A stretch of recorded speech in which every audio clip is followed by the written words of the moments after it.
Hello बच्चों, कैसे हैं आप सब। आई होप कि आप लोग काफी अच्छे होंगे। वेलकम है आप सभी का आपके अपने प्यारे से स्टडी प्लेटफॉर्म बोर्ड एजुकेशन पर। प्यारे बच्चों, जैसे कि आप सभी को पता होगा, कक्षा 12 मासिक परीक्षा जो कि मई मंथ में आयोजित की गई है, ये स्टार्ट हो गई है। और आज हम लोग सोल्यूशन करने वाले हैं पॉलिटिकल साइंस का क्वेश्चन पेपर। ध्यान से देखिएगा, ये सारे क्वेश्चन आप लोग को हम एक एक करके डिटेल से समझाएंगे। और टोटल इसमें 30 आपको ऑब्जेक्टिव क्वेश्चन देखने को मिलेंगे। बिल्कुल आप लोग को अंत तक बना रहना है, सारे क्वेश्चन को अच्छी तरह से याद कर लेना है, ठीक है। बाकी न्यू बैच हम लोग की स्टार्ट हो चुकी है। आप लोग जो भी ज्वाइन नहीं हुए फटाफट से ज्वाइन हो जाइएगा। यहाँ पे हम लोग आपको पूरी तरह से लाइव क्लासेस के साथ वीडियो लेक्चर, नोट्स, पीडीएफ आसान भाषा में चैप्टर वाइज हो या फिर आपका सब्जेक्टिव क्वेश्चन हो, ऑब्जेक्टिव क्वेश्चन हो, यानी पूरी तैयारी आपको पूरे साल कराई जाएगी। तो इसलिए आप लोग टेंशन जो भी है पढ़ाई को लेकर के टेंशन बिल्कुल भी हटा लीजिए और एडमिशन फटाफट से आप लोग कर लीजिए, ठीक है। जितना जल्दी करेंगे उतना आपके लिए फायदामंद रहेगा, ठीक है। फिलहाल हम लोग क्लास की शुरुआत करते हैं। बाकी जो चैनल पे नए, चैनल को सब्सक्राइब करके नोटिफिकेशन बेल को ऑन कर लेंगे ताकि रेगुलर क्लास के नोटिफिकेशन सबसे पहले आपको मिल सके, ठीक है। एडमिशन के लिए दिए गए नंबर पे कॉल कर लीजिएगा या फिर डिस्क्रिप्शन बॉक्स में आपको लिंक मिल जाएगी एप्लीकेशन का, बोर्ड एजुकेशन। वहां पे डाउनलोड करके आप लोग सारी नोट्स पीडीएफ वहां से प्राप्त कर पाएंगे। एप्लीकेशन में सारी चीजें मिलेगी आपको, बहुत सारी चीजें पे फ्री में दी गई है, तो भी आप फायदा उठा सकते हैं एप्लीकेशन डाउनलोड करके, ठीक है। फिलहाल फर्स्ट नंबर क्वेश्चन करें हम लोग को, भारत में किस वर्ष आंतरिक गड़बड़ी के आधार पर आपातकाल लगाया गया था। डेफिनेटली आप सभी को पता होना चाहिए, नहीं पता तो याद रखेंगे। 1975 को जो है आपातकाल लगाया गया था। टाइम था इंदिरा गांधी का, ठीक है। इंदिरा गांधी के टाइम पे जो है भारत में आपातकाल लगा था। किस वजह से, तो बोलोगे आंतरिक गड़बड़ी के कारण, ठीक है। आंसर जितने बच्चे ऑप्शन बी बता रहे हो, बिल्कुल आपका आंसर करेक्ट हो जाएगा। आगे देखिएगा क्वेश्चन नंबर दूसरा हम लोग कह रहा है कि संविधान संशोधन का प्रावधान किस अनुच्छेद में दिया गया है। डेफिनेटली इस क्वेश्चन को आप लोग याद रखिएगा। अनुच्छेद 368 में संविधान संशोधन का प्रावधान रखा गया। कौन से अनुच्छेद में, याद रखेंगे अनुच्छेद 368 में, ठीक है, याद रहेगा। आगे देखिए क्वेश्चन नंबर यहाँ पे 3 पूछ रखा है, संविधान का 42वां संशोधन जो है किसके शासनकाल में पारित किया गया था। ध्यान दीजिएगा, जो संविधान का 42वां संविधान का जो संशोधन हुआ था वो इंदिरा गांधी का टाइम था। उस टाइम पे किसके शासनकाल में, इंदिरा गांधी। हम लोग को आंसर ए पे बिल्कुल राइट लगाना है, ठीक है। आगे देखिएगा क्वेश्चन नंबर यहाँ पे 4 पूछ रखा, विधि के शासन का प्रतिपादन जो है वो किसने किया था। विधि के शासन का प्रतिपादन आपका डायसी ने किया था। किसने किया था, डायसी, याद रखेंगे। आंसर हम लोग को सी पे बिल्कुल राइट लगाना है। अगला क्वेश्चन करा है, किस वर्ष राज्य पुनर्गठन आयोग का गठन हुआ था। ध्यान दीजिएगा, राज्य पुनर्गठन आयोग जो कि भाषा के आधार पर बनने का एक रूल था कि भाषा के आधार पर जो है राज्य का निर्माण हो, दोबारा से निर्माण किया जाए, ठीक है। तो सबसे पहला राज्य जो था आंध्र प्रदेश, और ये गठन जो किया गया था 1953 को, लेकिन ये गठन जो पारित हुआ था 1956 को, ठीक है। आपको पूछेगा कब गठन किया गया था, तो गठन आपका हुआ था 1953 को। और ये गठन कब पारित हुआ था, गठन ये पारित हुआ था तो 1956, ठीक है। दोनों क्वेश्चन आप लोगों को कंफ्यूज बिल्कुल भी नहीं होना है, क्योंकि 1953 में पहली बार मांग की गई थी कि हमें भाषा के आधार पर जो राज्य बनना चाहिए। और हालांकि ये राज्य जो है पूरा हो गया था, आंध्र प्रदेश जो भाषा के आधार पर राज्य बन गया था, लेकिन और जो दिगर राज्य थे उन राज्य स्टेट ने भी क्या किया, मांग किया अपना आपको अलग करने के लिए कि नहीं, मुझे भी भाषा के आधार पर अलग किया जाए, ठीक है। तो फिर क्या होगा कि इस तरह से पूरे देश में हल्ला मचा हो गया। तो फिर एक तरह का दोबारा ये गठन हुआ, और ये गठन जो पारित हुआ 1956 को, और 56 के बाद से फाइनली भाषा के आधार पर राज्यों का बंटवारा किया गया, ठीक है। याद रहेगा। आगे कह रहा हम लोग को कि किसे सीमांत गांधी के नाम से जाना जाता है, तो बोलोगे सीमांत गांधी के नाम से खान अब्दुल गफ्फार खान को जाना जाता है। किसको, खान अब्दुल गफ्फार खान, याद रखेंगे। ऑप्शन सी हम लोग को राइट करना है। क्वेश्चन 7 अगर पूछ लिया आपको, भारत में प्रथम कम्युनिस्ट मुख्यमंत्री कौन थे। भारत में प्रथम कम्युनिस्ट मुख्यमंत्री बोलेंगे तो हम लोग को ऑप्शन डी पे लगाना है, एम एस नवयुदरीपाद, ठीक है, याद रखेंगे। ऑप्शन डी पे हम लोग को राइट लगाना है।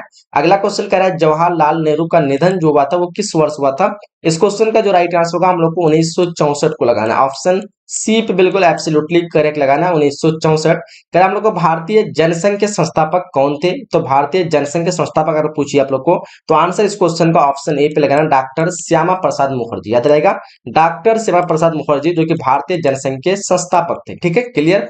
अगला क्वेश्चन, क्वेश्चन 10 पूछ रखा है, नीति आयोग का गठन जो है किस वर्ष हुआ था। नीति आयोग जो कि योजना आयोग को भंग करके बनाया गया था। 2014 में योजना आयोग को भंग कर दिया गया था, और 1 जनवरी 2015 को नीति आयोग जो है लागू किया गया था, जो कि प्रधानमंत्री नरेंद्र मोदी द्वारा लागू किया गया। आंसर हम लोग को सी पे बिल्कुल राइट लगाना है। इस क्वेश्चन का आंसर क्या हो जाएगा, ऑप्शन सी। कह रहा हम लोग को शिमला समझौता किस वर्ष, शिमला समझौता पर किस वर्ष हस्ताक्षरित हुआ था।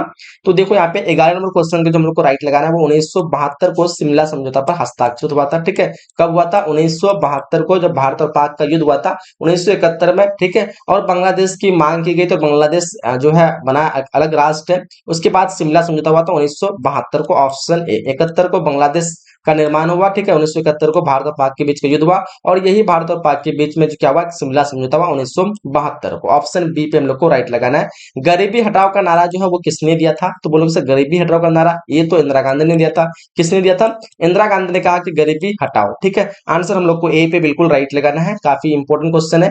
कह रहे हम लोग को चिपको आंदोलन से कौन संबंधित है, चिपको आंदोलन से संबंधित इनमें से कौन हो जाएगा, तो इस क्वेश्चन का आंसर हम लोग को लगाना है सुंदरलाल बहुगुणा जो है चिपको आंदोलन से संबंधित है, याद रहेगा ऑप्शन सी पे हम लोग को राइट करना है। सूचना का अधिकार किस वर्ष से अधिनियम हुआ था, तो सूचना का अधिकार राजस्थान से लागू होता है और यह वर्ष रहता है 2005, ठीक है, याद रहेगा 2005 को सूचना का अधिकार जो है अधिनियम लागू होता है। आंसर हम लोग को बी पे राइट लगाना है। आगे देखिएगा क्वेश्चन कह रहा है हम लोग को ब्रेजनेव किस देश के राष्ट्रपति थे, तो ब्रेजनेव आपको पता होना चाहिए ये सोवियत संघ के राष्ट्रपति होते। ब्रेजनेव जो है कौन से देश के मतलब कहाँ के राष्ट्रपति होते हैं, तो सोवियत संघ जो कि एक कई देशों का एक संगठन था जिसका नाम यूएसएसआर है, ठीक है, और यहीं के राष्ट्रपति होते हैं ब्रेजनेव। कह रहा हम लोग को कि गुटनिरपेक्ष राष्ट्रों का प्रथम शिखर सम्मेलन जो है वो कहाँ आयोजित किया गया था। 16 नंबर क्वेश्चन दिखेगा, इस क्वेश्चन का आंसर हम लोग को ऑप्शन डी कर सकते हैं बेलग्रेड, ठीक है। 1961 में, कब, 1961 में गुटनिरपेक्ष आंदोलन का पहला गठन हुआ था और ये एक सम्मेलन जो हुआ था वो बेलग्रेड में हुआ था, और इसमें क्या कहा गया था कि भारत जो है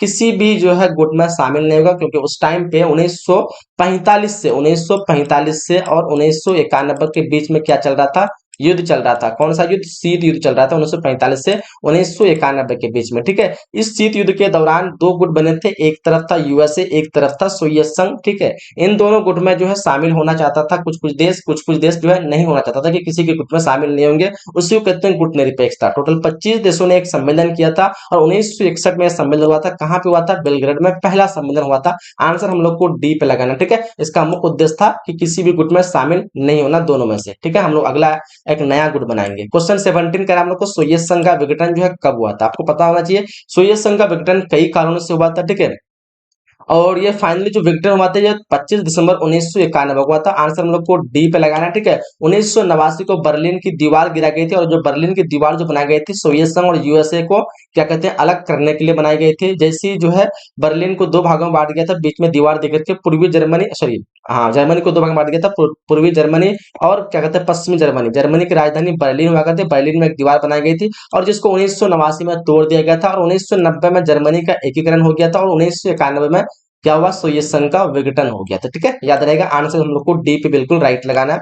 कह रहा हम लोग को यूरोपीय संघ जो है कब अस्तित्व में आया था, तो यूरोपीय संघ जो अस्तित्व में आया था वो हम लोग को लगाना है 1990, 18 नंबर क्वेश्चन का 1993 में लगाना, ठीक है। यूरोपीय संघ जो अस्तित्व में आया था 1993, ऑप्शन हम लोग को सी पे राइट लगाना है। कह रहा हम लोग को सार्क का मुख्यालय जो है कहाँ, तो सार्क जो है इसका मुख्यालय आपको लगाना है काठमांडू। सार्क में टोटल 8 देश है, पहले 7 देश था जब स्थापना हुआ था, बाद में अफगानिस्तान जो है 8वां देश बना सार्क का, जिसकी मुख्यालय जो है वो कहाँ पे है, काठमांडू। हम लोग को आंसर डी पे राइट लगाना, ठीक है, याद रहेगा। चलिए कह रहा हम लोग को बहुजन समाज पार्टी के संस्थापक इनमें से कौन है। 20 नंबर क्वेश्चन का अगर आप लोग सही आंसर की चुनाव कराएंगे तो यहाँ पे कांसीराम, ऑप्शन हम लोग को ए पे राइट लगाना, ठीक है। बहुजन समाज पार्टी के संस्थापक कांसीराम। आगे कह रहा हम लोग को अंतर्राष्ट्रीय न्यायालय का मुख्यालय जो है वो कहाँ पे है, अंतर्राष्ट्रीय न्यायालय का मुख्यालय पूछ रखा, डेफिनेटली आप लोग को सही आंसर लगाना है इस क्वेश्चन का। 21 का हम लोग को लगाना द हेग। कहाँ पे है अंतर्राष्ट्रीय मुख्यालय का, न्यायालय का मुख्यालय द हेग, ऑप्शन हम लोग को बी पे लगाना। अंतर्राष्ट्रीय न्यायालय क्या है, ये सोवियत क्या कहते हैं संयुक्त राष्ट्र संघ का एक क्या है अंग है, ठीक है। ऑप्शन हम लोग को बी पे लगाना है। संयुक्त राष्ट्र संघ का मुख्यालय कहाँ पे है, तो इस क्वेश्चन का आंसर आप लोग को कमेंट बॉक्स में बताना है, ठीक है। देखते कितने बच्चे इस क्वेश्चन को सही कर पा रहे हैं। कर हम लोग को किस वर्ष झारखंड राज्य अस्तित्व में आया, तो झारखंड राज्य जो अस्तित्व में आया था वो हम लोग को आंसर बी पे लगाना है 2001 पे, ठीक है। 22 नंबर क्वेश्चन का हम लोग को सॉरी 2001 नहीं होगा 2000 में होगा, ठीक है। 2000 में जो है झारखंड जो है बिहार से अलग हुआ था। ऑप्शन हम लोग को ए पे राइट लगाना, ठीक है। ऑप्शन जिसने बच्चे ए बताए हैं बिल्कुल आपका आंसर सही हो जाएगा। अगला क्वेश्चन कह रहा है हम लोग को भारत में नई आर्थिक नीति की शुरुआत जो होती है वो किस वर्ष होती है, ठीक है। भारत की अर्थव्यवस्था पूरी तरह से ठप हो जाती है, खराब हो जाती है, ठीक है। नई जो है आर्थिक नीति अपनी जाती है जिससे जो भारत की अर्थव्यवस्था में सुधार आए, और वो कब होती है, वो 1991 में होती है। 1991 में भारत की अर्थव्यवस्था को सुधारने के लिए कई चीजों का मतलब कई चीजों को अप्लाई किया जाता है, जिसकी वजह से जो है 1991 में इसकी शुरुआत की जाती है, ठीक है। कह हम लोग को कि भारत में प्रथम आम चुनाव जो होता है वो कब होता है, कब हुआ था, ठीक है। प्रथम आम चुनाव जो हुआ था वो कब हुआ था। 24 नंबर क्वेश्चन हम लोग को लगाना है 1952 को हुआ था। कब हुआ था ये, 1952 को प्रथम आम चुनाव हुआ था, ठीक है। याद रखें काफी सिंपल सा क्वेश्चन है और कई बार क्वेश्चन पूछा भी जाता है। हम लोग को ताशकंद समझौता क्या बताया, ताशकंद समझौता कब संपन्न हुआ था, ध्यान देंगे। ताशकंद समझौता जो कि ये सोवियत संघ में हुआ था, सोवियत संघ के अभी अफगानिस्तान क्या कहते हैं, कौन से देश में, सोवियत संघ के ताशकंद में हुआ था, लेकिन अभी किस देश में, शायद मुझे अभी कंफ्यूज रहा हूँ। फिलहाल ये जो हुआ था 1966 को हुआ था। कब हुआ था ये, 1966 को हुआ था। और ये जो है भारत की ओर से कौन थे, लाल बहादुर शास्त्री थे, जब पाकिस्तान ने कश्मीर को कब्जा करा था, और ऐसे बीच में कुछ अनबन हो गया था पाकिस्तान के बीच में, तो ये समझौता बनाया गया था, मतलब समझौता किया गया था, जो कि फैसला करने वाले थे सोवियत संघ, ठीक है। ये सोवियत संघ में होता ताशकंद समझौता, जो कि 1966 में हुआ था, एक एग्रीमेंट बनाया गया था, ठीक है। ऑप्शन हम लोग को सी पे लगाना है। हमको राष्ट्रीय विकास परिषद का अध्यक्ष जो है वो कौन है, 26 नंबर क्वेश्चन दिखेगा। तो आंसर हम लोग को लगाना है प्रधानमंत्री है, ठीक है। राष्ट्रीय विकास परिषद का अध्यक्ष कौन होता है, प्रधानमंत्री होता है। हम लोग को आंसर सी पे बिल्कुल राइट चुनना है। आगे क्वेश्चन नंबर 27 कर हम लोग को, भारत के पहले गृह मंत्री जो थे इनमें से कौन थे। तो भारत के पहले गृह मंत्री पूछ रखा, 27 नंबर क्वेश्चन क्या लगाओगे। इस क्वेश्चन का आंसर हम लोग को लगाना है सरदार वल्लभ भाई पटेल जो है भारत के प्रथम गृह मंत्री बने थे, ठीक है। डॉक्टर अंबेडकर जो है भारत के प्रथम जो है क्या बने थे, कानून मंत्री बने थे, ठीक है, याद रहेगा। तो इस क्वेश्चन का आंसर हम लोग को यहाँ पे ए पे लेना है। पहला शिक्षा मंत्री डॉक्टर अब्दुल कलाम आजाद, ठीक है। तो यहाँ पे हम लोग को ऑप्शन ए पे लगाना है। आगे देखिए कर हम लोग को कि पाकिस्तान के वर्तमान प्रधानमंत्री कौन है। तो अभी वर्तमान में आप लोग को, तो इमरान खान तो हट गया, अभी नवाज शरीफ, इनमें से कोई नहीं लगा दो, ठीक है। शाहबाज ऑप्शन में नहीं दिया हुआ, इनमें से कोई नहीं लगा दो। ऑप्शन हम लोग को डी पे लगाना है, पाकिस्तान के वर्तमान प्रधानमंत्री इनमें से कोई नहीं। कर हम लोग को कि तृणमूल कांग्रेस जो है किस राज्य का राजनीतिक दल है, आपको पता होना चाहिए। ये तृणमूल कांग्रेस जो है ये अपना हो जाएगा कहते हैं पश्चिम बंगाल का। आंसर हम लोग को सी पे राइट लगाना, पश्चिम बंगाल की जो है राजनीतिक दल है, ठीक है। जिसमें जो ऑप्शन सी का चुनाव कर रहे हैं बिल्कुल एब्सोल्युटली करेक्ट हो जाए। चलिए उसके बाद हम लोग क्वेश्चन नंबर 30 देखिए ध्यान से, क्या पूछ रखा है, सुरक्षा परिषद में कितने अस्थायी सदस्य हैं। ध्यान दीजिएगा 30 नंबर क्वेश्चन का हम लोग को जो राइट लगाना है, अस्थायी सदस्य 5 है और अस्थायी सदस्य 10 है, टोटल मिला के 15 है। तो हमको अस्थायी पूछ रखा है, तो हम लोग को आंसर ए पे बिल्कुल राइट लगाना है। तो हम लोगों ने टोटल 30 क्वेश्चन को जो है कंप्लीट कर चुका है, और सारे क्वेश्चन को अच्छी तरह से याद कर लेना है। बाकी जो आप लोग को स्क्रीन पे नंबर दी गई है 8210, ठीक है, 775306, ये नंबर पे आप लोग को कॉल या मैसेज कर लेना है। और मैसेज करके आप व्हाट्सएप ग्रुप में ज्वाइन हो जाना, ताकि आपको सारी नोटिफिकेशन मिल सके क्लास की। और साथ ही साथ आप लोग जो भी एडमिशन नहीं किया, एडमिशन से रिगार्डिंग कोई भी कंफ्यूजन वगैरह हो, तो आप लोग कॉल कर लीजिए। इस वीडियो को देखने के बाद जो भी क्लास लेंगे, इसकी प्राइस 2499 है, लेकिन हम 1199 में आप लोग को दे देंगे, ठीक है। पूरे साल की तैयारी ऑल सब्जेक्ट की, पूरा आपका टेंशन खत्म हो जाएगा। लाइव क्लासेस, रिकॉर्ड क्लासेस, हर एक चीज 1199 में आप लोग को मिल जाएगा ऑल सब्जेक्ट का, ठीक है। कोर्स की फी 2499। हम लोग 8 साल से पढ़ा रहे हैं, 8 साल का एक्सपीरियंस है, तो सोच सकते हैं कि आपको कहीं पे इसको 4000-3500 में क्या कहते हैं मिल रहा है। सेम कोर्स आपको उससे अच्छा क्वालिटी और पूरा एक्सपीरियंस के साथ जो आपको पढ़ा जाएगा, वो मात्र 1199 है, सिर्फ उन बच्चों के लिए जो इस वीडियो को देख करके दिए गए नंबर पर कॉल करेंगे, सिर्फ उसके लिए, ठीक है। चलिए हम लोग क्लास को एंड करते हैं, मिलते हैं अगले सेशन में, अगली क्लास में। तब तक के लिए जय हिंद, जय Bharat and thanks for watching.